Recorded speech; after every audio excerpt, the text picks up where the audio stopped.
다음 세대 위기는 한국교회가 당면한 가장 심각한 현안 중 하나입니다. 최근 한 조사 결과에선 기독교 가정에서 자란 아이들도 성인이 되면 교회에 나오지 않는 경우가 늘고 있는 것으로 나타났는데요. 다음 세대 신앙 대물림에 빨간불이 켜지면서 부모가 자녀의 신앙을 책임지는 세대 간 신앙 전수가 시급한 과제로 떠오르고 있습니다. 관련 내용 윤인경 기자가 보도합니다. 최근 한국교회 탐구센터와 실천신학대학원대학교 21세기 교회연구소가 조사한 연구 결과에 따르면 기독 청소년 10명 중 4명은 성인이 된 이후에 교회를 계속 다닐 생각이 없거나 확신이 없는 것으로 나타났습니다. 기독교 가정에서 자란 아이들도 성인이 돼 독립하면 교회를 떠나는 상황인 겁니다. 교회교육 전문가들은 다음 세대를 바로 세우기 위해선 자녀의 신앙교육을 교회에만 의존할 것이 아니라 부모가 신앙교육의 주체가 돼야 한다고 입을 모읍니다. 자녀의 신앙과 인성과 모든 부분의 책임을 부모에게 있다. 하나님의 말씀을 가르치고 신앙을 전수해주고 또 마땅히 행할 길을 아이에게 가르치라고 그렇게 잠언 22장 6절에 얘기하잖아요. 그러면은 늙어도 아이가 안 떠난다 그랬어요. 부모가 그렇게 안 하기 때문에 자녀가 떠나는 거거든, 지금. 가정 안에서의 신앙 전수가 강조되면서 가정 예배에 대한 관심도 함께 높아졌습니다. 가정이 살아야 교회도 살 수 있다며 교회 차원에서 가정 예배를 적극 장려하는 교회들이 생겨나고 있습니다. 새 아이를 둔 진현수 박정은 부부는 주일을 앞둔 토요일 저녁에 가정 예배를 드립니다. 온 가족이 한자리에 모여 포도주스와 빵을 나누고 함께 찬양을 부르며 신앙 안에서 하나임을 고백합니다. 가족들은 어머니에게 사랑과 감사를 표현하고 아버지가 한 명 한 명 축복 기도를 해줍니다.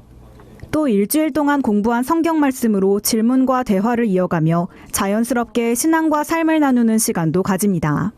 생각보다 아이들한테 이렇게 예배를 드리고 하는 것이 그러니까 시도만 해보면 그리고 그걸 조금 한 3개월, 4개월 이렇게만 해보면 아이들이 그 누구보다도 부모님의 말씀 되게 잘 듣고 경청하고 있다는 걸 깨닫게 되거든요. 아이들도 많이 변화되고 또 저희 아내도 변화되고 그렇긴 하지만 제가 생각할 때는 가장 이제 변화가 많이 된 거는 제가 아닌가 이렇게 좀 생각이 들고요. 그냥 이 가정 안에서의 그런 분위기도 굉장히 좀 많이 변화가 되고 끈끈해졌던 것 같고요. 저 역시도 이제 아이들을 제가 사랑하고 축복하고 그래야만 하는 그런 존재라는 거에 대해서 좀 이렇게 많이 깨닫게 되고. 하지만 믿는 가정이라도 가정 예배를 생활화하는 건 쉽지 않은 것이 현실입니다. 가정 예배를 드리는 게 좋다는 것엔 동의하지만 정작 구체적으로 어떻게 해야 하는지 알지 못해 어려움을 겪기도 합니다. 전문가들은 가정이 또 하나의 신앙 공동체로 거듭날 수 있도록 교회가 다양한 가정 예배 모델을 제시해주고 부모들이 말씀으로 자녀를 양육할 수 있도록 앞장서 도와야 한다고 조언합니다.